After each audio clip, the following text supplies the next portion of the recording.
Former Secretary of State John Kerry admitting this week he met with Iranian officials in an attempt to salvage the Obama nuclear deal. That news not sitting well with current Secretary of State Mike Pompeo. He tweeted, "What John Kerry has done by engaging with Iran's regime, the world's top state sponsor of terror, is unseemly, unprecedented, and inconsistent with U.S. foreign policy. The deal failed. Let it go." The president also slamming Kerry, calling the meetings illegal. But are they? Here to debate, former Deputy Assistant Secretary of State, President of the Washington Strategy Group, Joel Rubin, and former military police sergeant and GOP strategist, Chris Nywame. Good to see you both. Chris, does this violate the Logan Act? It certainly could, Ed. I mean, depending on what was said. But I think most importantly, let's look back and realize, I mean, John Kerry is like the American version of Neville Chamberlain, but his tagline isn't peace in our time, it's failure in our time. He's done this before. He did it after Vietnam. You know, he was the only officer in Coastal Division 11. He was in Vietnam for about 4 months, and remember, he left after receiving 3 Purple Hearts. Well, at least one of those injuries he caused himself, blowing up grenades close to the shore. Well, okay, well, at least hang on. We're not going to debate his war record. He did serve this country. He spoke out against the war. That's history. Let's talk about this. Does it violate the Logan Act? It certainly could. I mean, it depends on what's said, but the point is, in front of the Senate Foreign Relations Committee, calling his fellow veterans war criminals, it's the same theme. It's this sort of counterintuitive foreign policy from what we're actually trying to achieve, and that's the real problem, Ed. Joel, what's the deal here? He's no longer Secretary of State. Why is he meddling with U.S. foreign policy? Well, Ed, first of all, Secretary Kerry, those questions have been asked and answered. He was confirmed by the Senate 94-3 on a bipartisan basis. Much better, that is, in fact, than Secretary Pompeo, who only got 57 votes. So let's not drag up old Lost the smears. Presidency over it. Let's not drag up old smears. Well, President Trump avoided the draft in Vietnam. And Secretary Okay, guys, Kerry we're far afield from the issue at hand. Okay, John Kerry served in Vietnam. We've acknowledged that. The reason why Mike Pompeo didn't get as many votes as Secretary of State might be because Democrats don't want to vote for any of President Trump's nominees. So those are some other partisan issues. Let's talk about this. What is the deal with John Kerry trying to save the Iran nuclear deal? I understand it's his legacy, Certainly. But there is a new president. There is a new Secretary of State, Joel. Yes. What is going on here?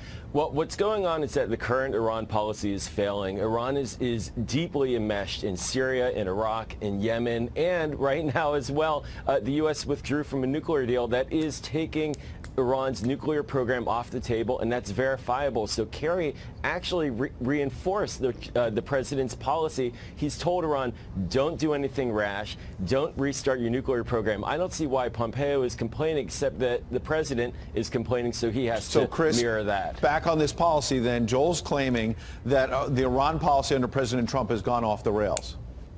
Well, Joel's done a lot of hard work on this. I mean, the intentions are good, but the problem is, one, the money, which has spurred so many different funding streams for terrorism and those things. But ultimately, even when they got the deal signed, remember, Iranian officials said, we're still not going to change our policy on the arrogant U.S. So they were sort of giving the middle finger from the very beginning. So the issue is implementation. And I think the president's tone, he's trying to get a real deal that's meaningful. And the Kerry era it embodies failure. I think we need to move forward. And they need to stop meddling with the president's ability to implement his policy. He was elected. He's got the message. Joel, I'll let you respond to that, but I want to get back to the Logan Act. Why do we have a law on the books? I know it's been little enforced, but it's been on the books for a long time, and it says that if you're negotiating basically with a foreign government against the interests of the U.S., you are violating U.S. law.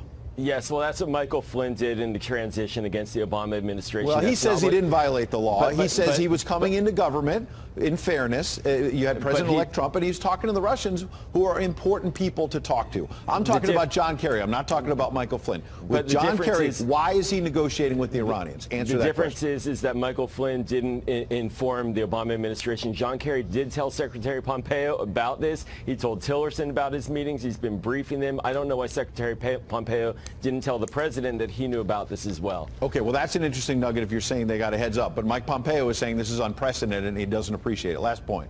Joel. And Secretary Kerry is engaging, like all former secretaries of state are engaging in talking to former counterparts. This is not abnormal. Henry Kissinger does it as well. All right, Joel, Chris, appreciate you both coming in. Thank you. Good to see you, Ed.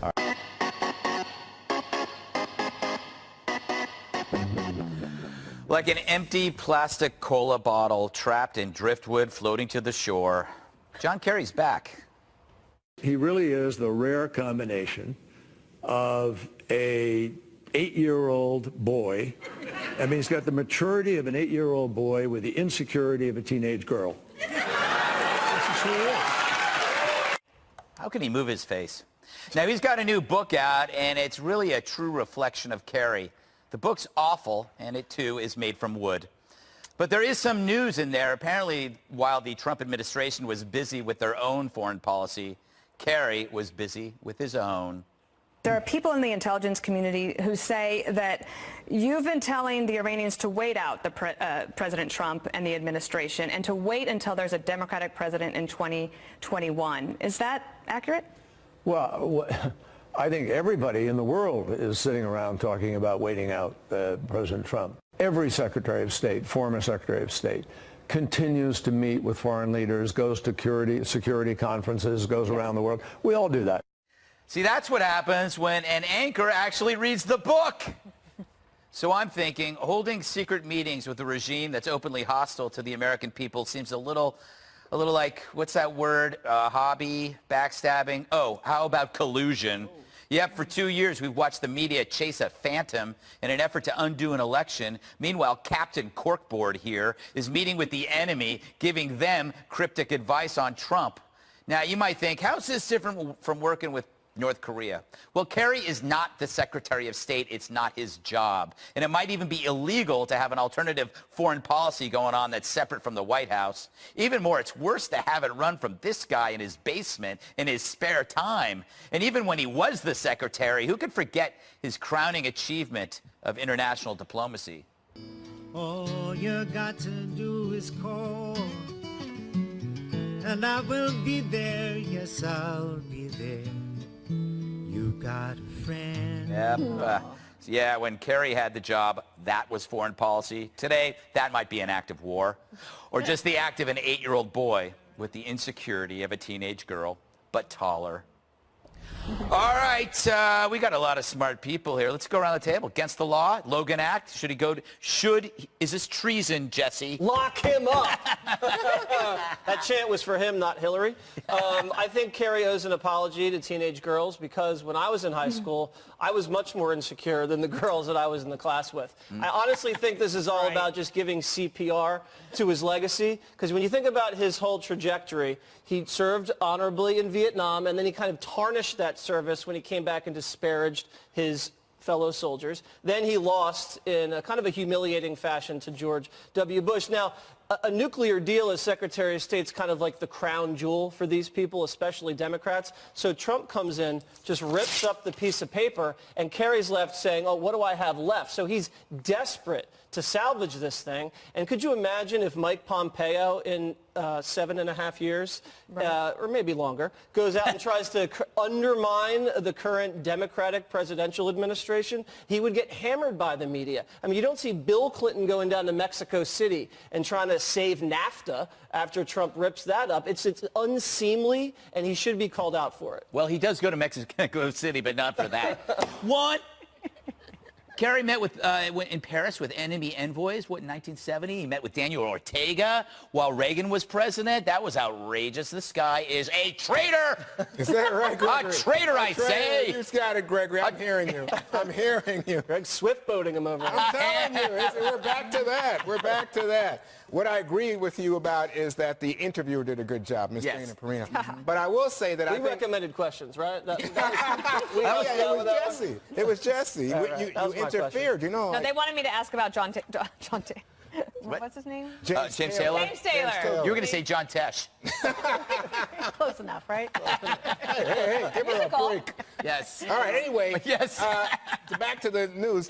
I think that there's a big difference to be made, a distinction to be made between negotiating, and I don't think he's negotiating, and talking and saying, which I think everybody says who's not a Trump fan, look, take it easy. Don't overreact.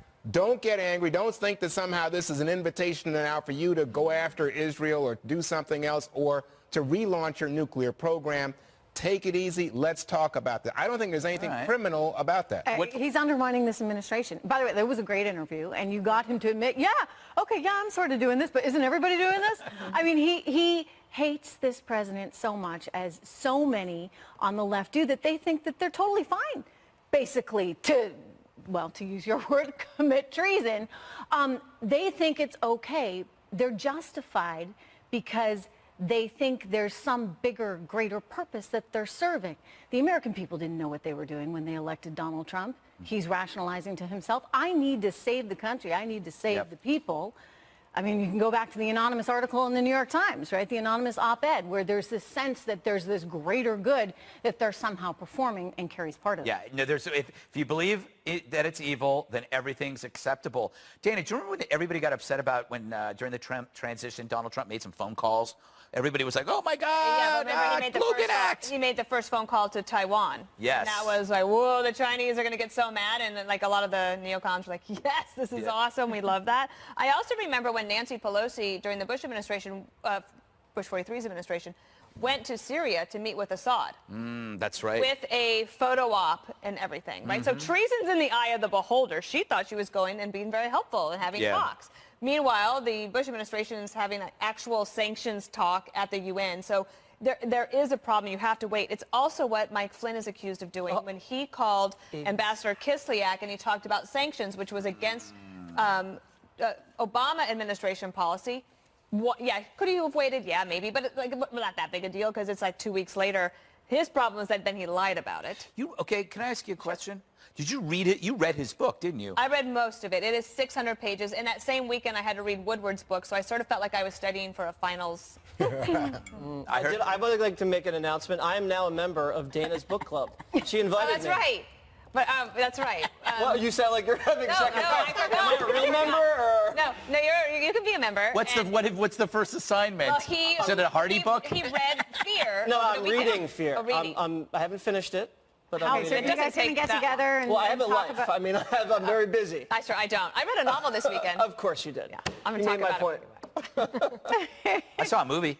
What'd you Which say? one? I saw Mandy, the new Nicolas Cage movie. It's amazing. It's like being trapped in a heavy metal song with demons. That sounds It's horrible. fantastic. Well, No, it's great. I had a better time. Did you? I went to see Paul Simon. So I was like the youngest person there. Wait, you've seen ZZ Top and Paul Simon. Man, Juan, you're getting around. What did you do, Trish? Oh, I had an amazing, amazing weekend. I'm actually going to talk about it later. Oh, okay. Oh, that's a one more tease. thing tease All right right. We're going to hit their oil. We're going to hit their foreign banks. And so they're really going to start to feel it. Their economy is spiraling out of control. The Europeans are trying to salvage what they can. Nothing is going to fix Iran until Iran fixes itself. If we have to go back and we stop the nuclear, we withdraw from the nuclear deal, we certainly do not go back to where we were before. We will be standing on a much, much higher position. Every Secretary of State, former Secretary of State, continues to meet with foreign leaders, goes to security conferences, goes around the world. We all do that. And we have conversations with people about the state of affairs in the world in order to understand them. I think everybody in the world is sitting around talking about waiting out President Trump. Well, the allegations on Iran policy are that former Secretary Kerry and others are talking to Iran and the Europeans, telling them to wait out President Trump and do a deal with a Democrat in 2021. The president referencing this a couple of months ago via Twitter, saying the United States does not need John Kerry's possibly illegal shadow diplomacy on the very badly negotiated Iran deal. He was the one that created this mess in the first place. What about this? We'll start there. Let's bring in our panel. Former White House Press Secretary Ari Fleischer, Philip Bump, politics reporter for The Washington Post, and Bill McGurn, Main Street columnist for The Wall Street Journal. What about this, Bill? Look, I think that Nikki Haley's drawing a red line on some of these issues, and I think the Logan Act is pretty silly, right? But I think it was silly when Sally Yates said that was her concern with General Flynn. I'd like to hear what Sally Yates thinks of John Kerry attempts to understand Iran. It looks a lot more like attempts to direct Iran and advise Iran than simply understand. I think I understand Iran, and I haven't met with a single foreign leader there. I mean, the reference he's talking about there, Phil, obviously is Mike Flynn talking to the Russians before he becomes National Security Advisor. How is this different than that?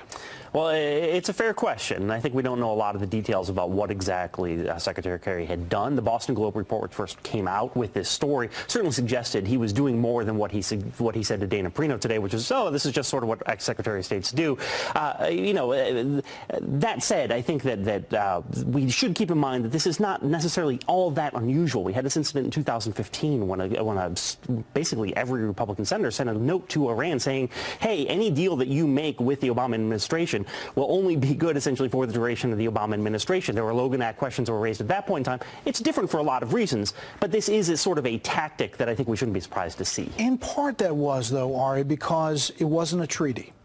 And this Iran policy that they're now trying to put the squeeze on Iran, what do you think about that and where it goes? And legislators have a very different job than secretaries of state or former secretaries of state. Legislators talk. It's what they do. Diplomats negotiate. And this is the question. What was John Kerry doing? What was he saying? What were the specifics? I don't think it was general. I think he was giving Iran advice about how to wait out President Trump. And the biggest problem here is Donald Trump is really fixing things in the Middle East, especially when it comes to the two biggest failures of the Iran deal. One is it didn't address funding of terrorists, which Iran has gotten away with. In fact, we paid them to fund terrorism. And secondly, it did nothing about Iran's conventional missile threat. And if John Kerry is out giving advice to Iran about how to maneuver around what Donald Trump is doing, it's insidious. I don't know if it's legal or illegal. I don't care about that side of it. It's wrong. We should support whatever administration is there as Americans and then take your opposition out domestically on our soil to oppose Donald Trump if you oppose it. On the policy bill, Iran is clearly feeling the pinch. Right. And the Iranian parliament is rising up saying this is not going to stand, and it's just starting, it sounds like. Yeah, there's a lot of bluster. Look, Iran's been a thorn in our side for a long time. I think it's responsible for deaths of American servicemen in Iraq over the years, supplying IEDs and other kinds of equipment. I think it's an enemy of the United States. Look, I'll just say John Kerry has a history of this. Wasn't he over in Hanoi, too, when Hanoi was our enemy? And Philip raises a great question. I think you were alluding to the Tom Cotton letter. That's right. When they were negotiating the Iran deal. John Kerry acted very angrily when someone was doing that to him. When he was. Yeah, I want to raise this next point, which is the election executive order today. Take a listen to the National Intelligence Director. This order leads us and directs us as an intelligence community to assess whether or not there has been any individual, entity, country that has authorized, directs, sponsors, or otherwise supports interference in a U.S. election. Phil, it sounds like the president wants to take a more active role in saying, hey, look, we're going to punish anybody who does this. Right, and I think he's been under a lot of political pressure to actually be proactive about what the response will be to potential election interference. He's faced pressure from the Hill. He faced pressure from the Hill after he actually released that executive order, including Marco Rubio, who came out and said this didn't go far enough. Part of that's, of course, the Congress wants to be able to be the ones that are exacting that punishment. But I think that this is the sort of thing that people had been calling on him and his administration to do. We have seen in the past that there have been times that Trump has seemed a little timid about engaging with adversaries, and the administration has then stepped in and taken a hard line, particularly on Russia, and I think this gives them the ability to do that. All right, panel, thank you. Had a lot of news in this show. I'll have you back.